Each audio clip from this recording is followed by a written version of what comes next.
Hello friends, welcome to Green Agri. तो आज की वीडियो का अपना टॉपिक रहने वाला है डिफॉरेस्टेशन। जब आप एग्रीकल्चर पढ़ रहे होते हो और उसके अंदर ही फॉरेस्ट्री पढ़ रहे होते हो तो डिफॉरेस्टेशन एक काफ़ी इंपॉर्टेंट टर्म हो जाता है समझना।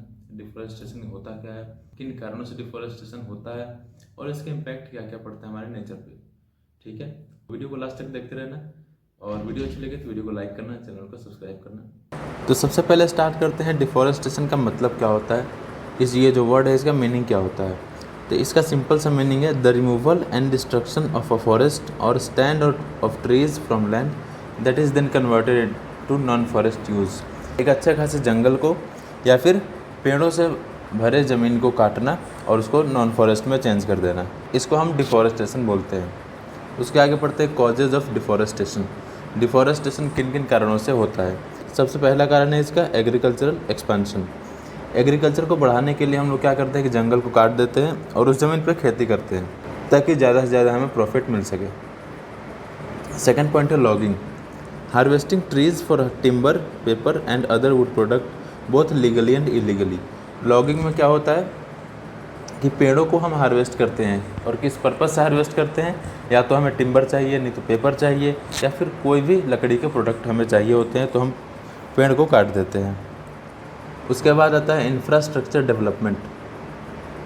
Building roads, highways, dams and other infrastructure project that require clearing large area of forest.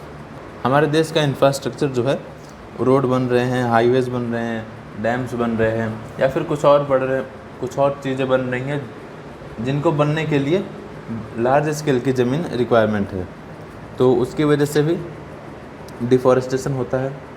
इसके बाद आता है अगला point mining. Extracting minerals, ores and other resources from forest areas often resulting in extensive deforestation and habitat destruction.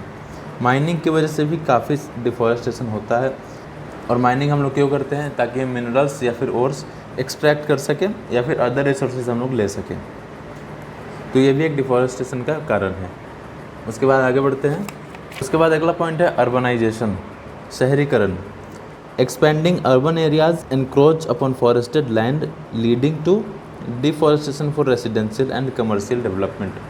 आप देखते हो कि जो अच्छे अच्छे जगह हैं तो वहाँ पे जंगलों में जो होते हैं, लैंड माफिया जो होते हैं वहाँ पे पेड़ों की कटाई करते हैं और वहाँ पे अच्छे अच्छे फार्म हाउस बनाते हैं और उनको करोड़ों में बेचते हैं। तो ये भी एक मेजर कारण हो सकता है डिफॉरेस्टेशन का।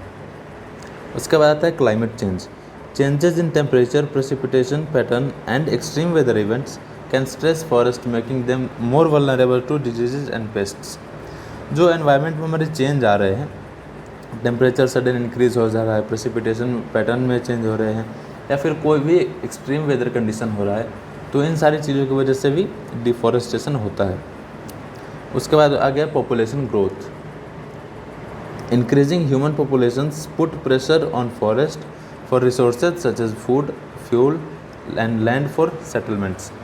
जैसे जैसे पॉपुलेशन बढ़ते जा रहा है वैसे फूड की या फिर लैंड की रिक्वायरमेंट बढ़ती जा रही है ताकि लोग रह सके और खाना खा सके, तो इसकी वजह से भी पेड़ कट रहे हैं, फॉरेस्ट बर्बाद हो रहे हैं, तो ये भी एक डिफॉरेस्टेशन का कारण होता है। उसके बाद पढ़ते हैं इम्प्लीकेशन ऑफ डिफॉरेस्टेशन। डिफॉरेस्टेशन के दुष्प्रभाव क्या हो सकते हैं। Loss of biodiversity.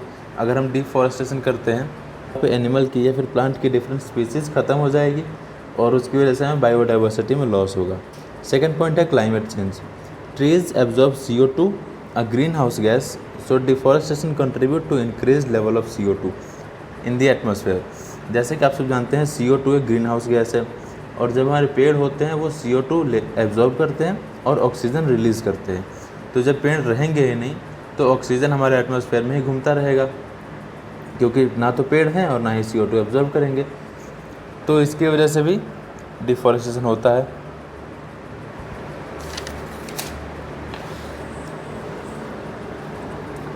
उसके बाद अगला पॉइंट आता है सॉइल इरोजन।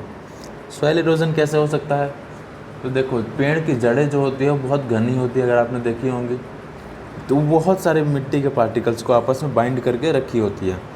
तो जब हम पेड़ काट देते हैं तो वो सारी बाइंडिंग टूट जाती है और मिट्टी बिखर जाती है, तो इसकी वजह से सॉइल इरोजन भी होता है और सॉइल की फर्टिलिटी एंड प्रोडक्टिविटी भी डिक्रीज़ होती है। उसके बाद अगला पॉइंट है इकोनॉमिक इम्प्लीकेशन। इकोनॉमी पे क्या प्रभाव पड़ रहा है? देखो, डिफॉरेस्टेशन की वजह से हमें शॉर्ट टर्म गेंस तो हो रहे हैं, मतलब हमने पेड़ काट दिए और वहाँ पे एग्रीकल्चर एक्सपेंड कर लिया, तो शॉर्ट टर्म गेंस तो हमें हो रहे हैं, उस टाइम हमें पैसा मिल जा रहा है, हमें लग रहा है बहुत अच्छी बात है, चलो इकोनॉमी बढ़ रही है हमारे देश की। और अगर उसे लॉन्ग टर्म में देखें तो बहुत ही नुकसान कर रहा है, क्योंकि हम लोग पेड़ काट दे रहे हैं तो वहाँ पे एनिमल्स नहीं रह पाएंगे, उनकी स्पीसीज़ नहीं हो पाएंगी, वो खुद को मल्टीप्लाई नहीं कर पाएंगे।